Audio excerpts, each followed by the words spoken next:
Hello, my name is Parker, and my presentation today will be on college football and the impacts coronavirus have had on their seasons and whether they're deciding to play or not. All right, I'm going to screen share real quickly. Hold on. All righty.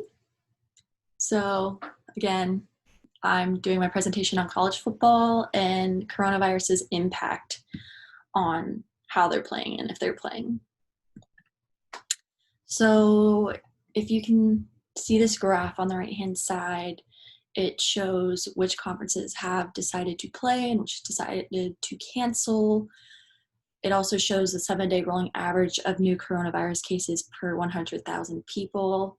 The light yellow being 0, the dark red being about 30. College football conferences have had to make the tough decision on whether they're going to play or not. Let's look more into each conference. All right, so the ACC, they are playing this season. They are playing a season. It will begin September 12th.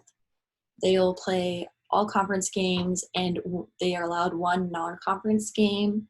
As you can see, they have a few schools in the yellow area, a few in like light orange, and a few in dark red.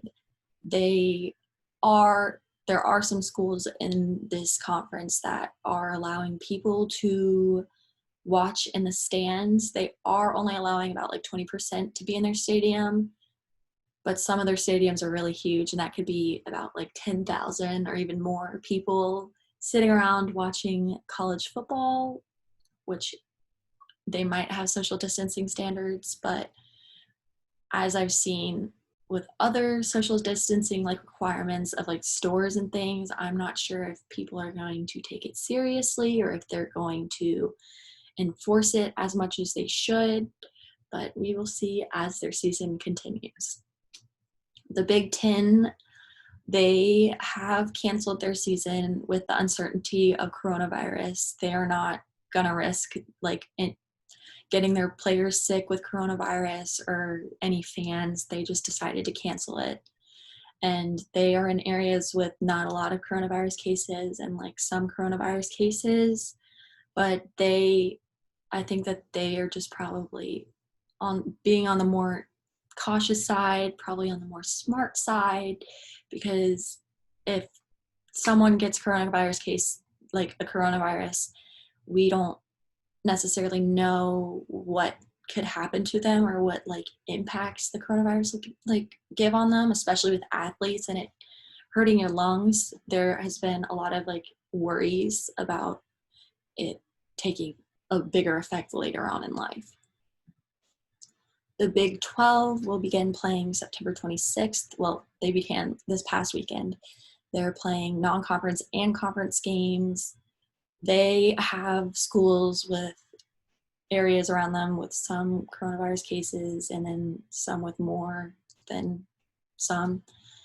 And they are also allowing people to come to the stadiums, and they say they have social distancing policies, but I'm not sure if those are being taken seriously. The Pac-12 has canceled their season, and they postponed all league competition through the end of the calendar year, and they will consider a return when conditions approve. From the news and listening, I'm not sure conditions have improved, and so I think that they will be sitting out this year. SEC, they are playing conference only, and they're starting December 19th. As you can see, they have a lot of schools with a lot of coronavirus cases around them, especially in this Florida, Georgia, Louisiana area. I think that they are probably starting December 19th so that their states might have less coronavirus cases and that they can still get the money from letting people come and watch their games. So that's why they're waiting out. They also might be waiting to see how other teams that have started earlier than them are handling the coronavirus while playing. So this is descriptive analytics because it shows what conferences have canceled their seasons, and it could be used to decide whether there should be a national championship, tournament, or bowl game. It can also show the amount of cases near the school. That can be helpful for schools still deciding, like, or still on the edge of whether they're going to continue to play or not. It also could be helpful to see if they should be allowing people to be in the stands, especially if someone's coming from like an area with less coronavirus cases and they're coming to this high populated coronavirus case area, and you never know how they might get it from having all those people around, because there's asymptomatic symptoms, and just there's a bunch of just questions that people aren't answering, kind of just throwing behind their heads. So yeah, this graph shows the NCAA's beginning conversation about return to sport in like late April. And that was when we had around 600 million cases. And they thought at the end of April, like next April, that we would be around 200 million cases. And they thought that we would just be like decreasing with our, as the United States. And as you can see by this graph, in July, we were at like 750 million cases, and we have just increased. Like, I know last week was the highest we've been since mid-August. So I'm not sure if they're just kind of going with it now that they've made the decision to play or what, but it looks like they are ignoring what they thought their trajectory would be, and they're just continuing to play. So predictive analytics, this data can be used as a predictive model if they're trying to predict whether schools having football seasons will increase the spread of coronavirus.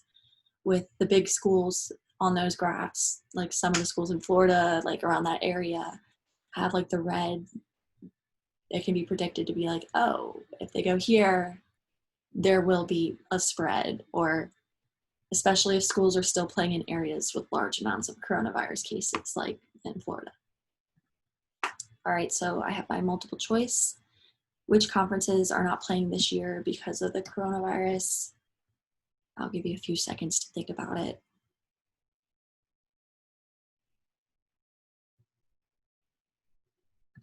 It's the Big Ten and the Pac-12.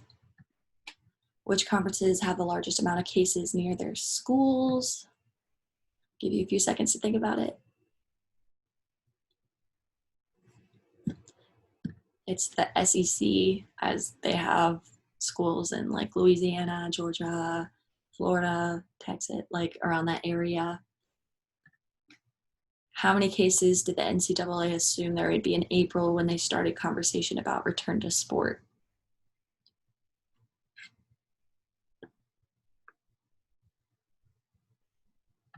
The answer is 200 million, and we are still higher than 600 million because that's where or 750 million because that's where we were in July, and we're now in September, and we're still increasing in cases. Which conferences are having their seasons?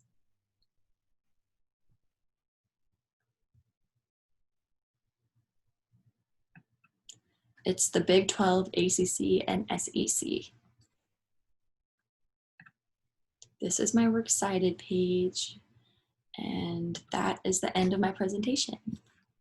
Thank you for watching.